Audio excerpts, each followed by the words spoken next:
Welcome everyone to one of my first videos covering Tom Clancy's The Division.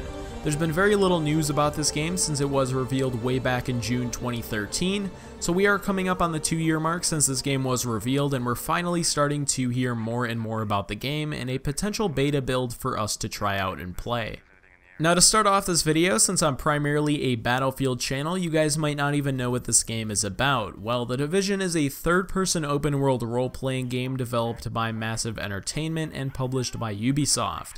The main concept behind this title is survival. A disease causes the entire United States government to collapse, and as you might have guessed already, this throws the country into chaos and people start killing each other and stealing from each other to survive. So basically, your main role in this game is that you're part of a unit of agents sent in to combat the threats brought by the outbreak of the disease.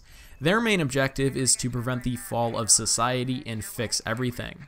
Now, as for multiplayer, there's both AI-controlled enemies as well as groups of players, so a pretty interesting storyline to say the least. I'll get into some of my expectations and hopes for the game later on in the video, but for now, I'll focus on some information surrounding a beta for this game. So, like most major game developers, they're going to have people come into their offices and playtest their games to make sure they're working properly, as well as accepting feedback from the players themselves. Now that is perfectly normal, but it just so happens that Massive Entertainment is allowing people to sign up to playtest their games as well. Now I don't know if they're working on more than one title at the moment, but I'm 99% certain their main focus is The Division, so I'll leave a link in the description if any of you guys are interested in signing up for private playtesting. The only issue about this is that you have to be able to travel to their offices in Sweden, so if any of you are Swedish, you're in luck. Go sign up for playtesting. If you do get chosen, you will be under non-disclosure agreement, so you can't really talk about the game, but it is a good chance to play it early and give some feedback to the developers. Now, on the other hand, if you're like me and you don't live anywhere near Sweden, I'm certain this game is going to have a beta at some point prior to release, and keep in mind this game is still scheduled to launch this year, which hopefully means they will show off updated gameplay at E3 this year. They might even announce a beta like Visceral Games did for Battlefield Hardline at E3 last year, and that actually made them postpone the game to work on it further. But what I'm hoping for is that we actually start hearing more and more information about this title after E3, because this is one of my most anticipated games this year. Anyway, what can we expect from this game? Survival-wise, I'm expecting to see bases. Now, whether you can build your own like in Arma 3 Epoch, or you can simply take over an apartment building, either would be fine with me. It would be pretty cool if you had to go scavenge for building supplies in the city to board up windows and doors in a specific building. Now, one concept I would like to have is kind of similar to Arma 3 Breaking Point's base system. Basically, you take control of a building in the game, and it has a key code you need to punch in to actually access your stuff. And the one reason I like this system is because all of your stuff would be protected inside. Now, given somebody guesses your password correctly, you're shit out of luck. Just don't make your password your birth year or something stupid like that, and you'll be fine.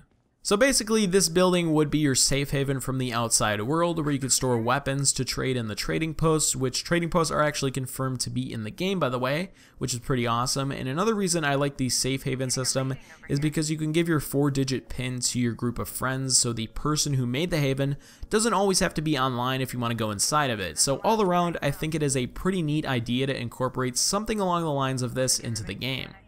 As for scavenging, we already know that you can find some really good weapons after defeating AI enemies in certain areas or at the end of missions, and while there isn't actually a currency system put into the game, considering money is useless, I think trading posts are going to be a huge part of the game. It would be kind of cool if you could overrun them by defeating the AI that will most likely be placed there. Now, on the other hand, I think these are going to be friendly zones scattered around the map that won't allow you to shoot your weapon. I guess we'll just have to wait and see about these, but I am hoping you can overrun them by killing all the AI, and then you can go steal some good weapons. Then, after a certain amount of time, they will be reopened. Now, this does kind of bring up some concerns though. If you could just kill the AI for easy weapons, why would you even go to trade here? And that's where I think this idea could go wrong. It's a cool concept in my opinion, but I just don't know how it would be balanced so you're not just raiding the trading posts every time you go there. Now, there's still no confirmed list of weapons, but considering this game is based in an urban environment, I don't think we're going to see 50 cal snipers or anything to that extreme. It just wouldn't make any sense in the setting of the game. Definitely expect to see DMRs, assault rifles, and sniper rifles, but again, nothing larger than a 7.62 by 5.1mm round. Now I am hoping for an expansive list of weapons. I always love to see different looking weapons and the same classics we see in every shooter. You know, the M416, Scar H, and those types of weapons. Obviously, with each new DLC, we're most likely going to see new weapons as well. Speaking of DLC, how exactly will DLC work in a game like this? Well, I was thinking Massive Entertainment can include new weapons and gadgets and stuff like that, but also expanding the map little by little. As of right now, we have no idea how big the play zone in the game actually is. It's set in New York, so it's got to be pretty big, and what I'm hoping to see in DLC are new areas of the map being opened up, new buildings, sewers, and police stations to explore.